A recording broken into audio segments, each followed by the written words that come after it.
reality of diversity, to say there is one Islam, but there are many interpretations and many cultures. Let us come to this reality and not to avoid discussion, a critical discussion, in the name of something which is a superficial understanding of what uniformity or unity is. I think that this is the wrong way forward. Great. Thank you. John?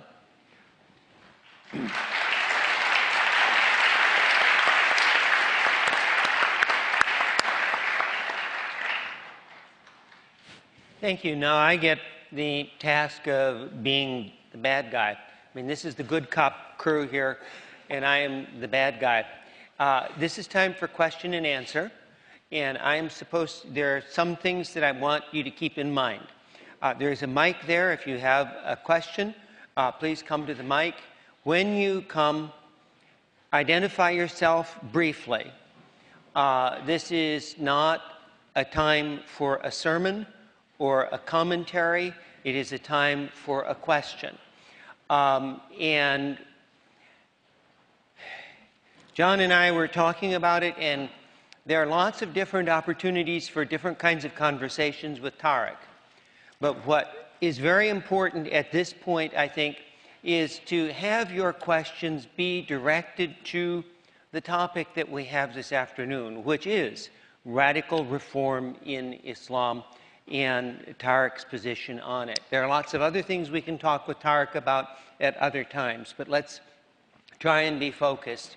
And we have a while, and I have my timekeeper again who will remind me when I say, okay, we've only got time for 2 or 3 more questions, but let's get started.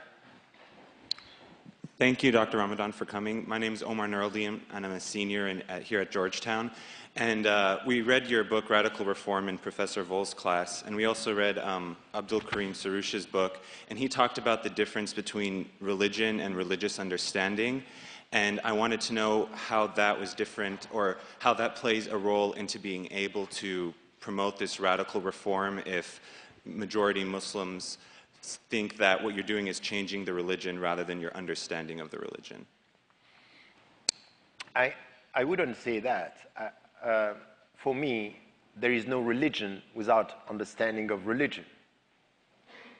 You know, there is something, and this is where we have a problem. The only problem that we have, in fact, with Saroush is really the status of the text and the status of the scriptural sources. Now, for me, the text is saying something.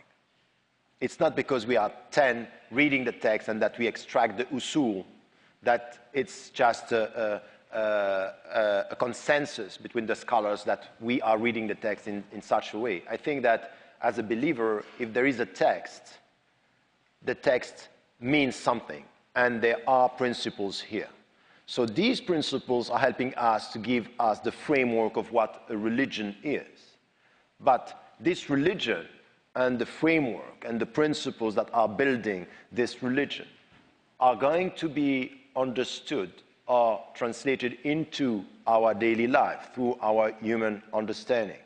So in this, what I want to reform, yes, it's the Muslim mindset in the way we deal with the text.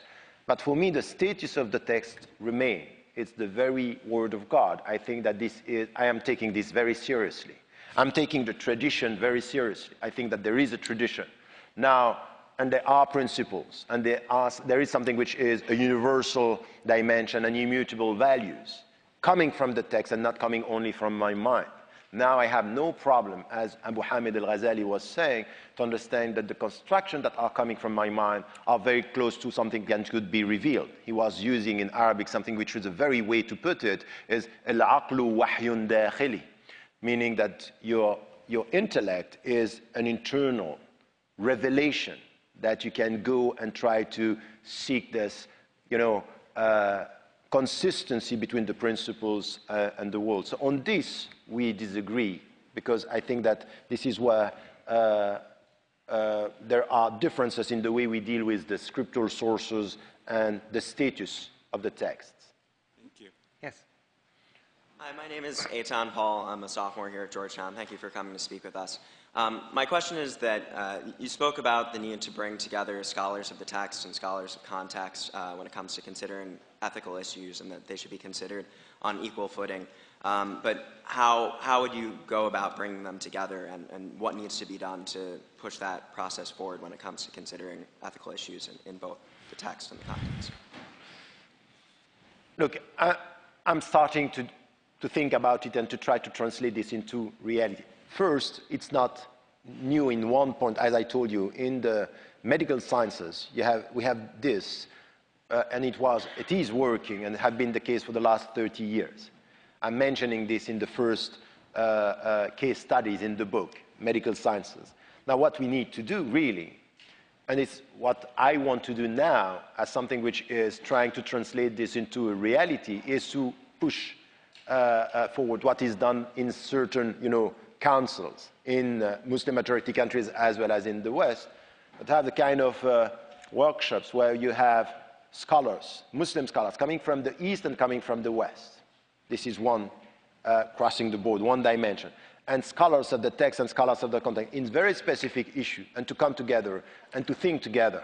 So not something which is far from the media, but deep in the text and deep in the context. When it comes to, I want to do exactly the same, in economy. I have a problem with what we have now. I was recently invited in London to something which was a very big conference around Islamic economy, and I challenged them. And the reaction I got from specialists is that you are right, we feel that there is something missing in the whole process. And it's exactly the same with anything which has to do with women, with arts, with how do we think about this? Is there something that we can call ethics in this field, and how can we promote this with people working in that field? So we have to take some decision here, and we have to push forward. Because there is something which is, to conclude on this, there is something which is already there, which is informal. Informal. You have a kind of informal communication between the two worlds, so to speak, and I think that we have to make it much more organized, institutionalized. I think that if there is something that I'm advocating for the Muslims in the West, but it's also have to be connected to the Muslim majority countries, is institutionalizing our presence through workshops and understanding of this kind. Thank you. Yes. Good afternoon, Mr. Ramadan. My name is Sharaf, and I'm from Casablanca. My question to you is, do you think that the political self-interest of Muslim-majority nations has been a hindrance to this radical reform of Islam that we're talking about? What do you mean exactly? By political self-interest, I basically mean the governments and the structure that's in place right now. Do you feel that's compatible with a radical reform of Islam? And whether or not it is a hindrance to this? So implicitly, it's a hindrance, isn't it? I tried not to make it implicitly that. Okay. But, it was a response through a question. Okay.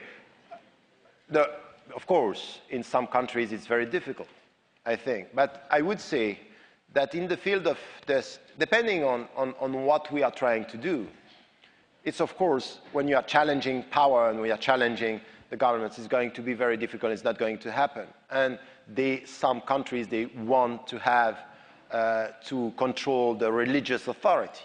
My country of origin in Egypt, it's quite clear. You have people who are controlled in what they have to say. Still, there is a room for maneuver in the Muslim majority countries. Because don't confuse the Muslim majority countries with only some Arab countries. You were mentioning Malaysia, Indonesia. I was recently in Malaysia. I spoke with some of the scholars in Indonesia, the same, but also in Pakistan and in some Arab countries. In Morocco, for example, I met, in the perceived controversial call for a moratorium that I launched in 2003. I went to Tetuan, and I spent hours with 35 scholars. And at the end, they were supporting my point, saying, but we are not going to make it public. And this is, but think about that. It's a very important point. If you want to be serious about reform in the Muslim majority countries, you have to understand that the public opinion in some of the very sensitive issues, they think that if you touch this, you are destroying Islam. So this is why it's very important sometimes to work far from the media and to come to start an educational process. It has to do with pedagogy. It has to do with understanding. This is something which is very serious. So it's not just to go and to be against the authority or the political authority. Of course, they want to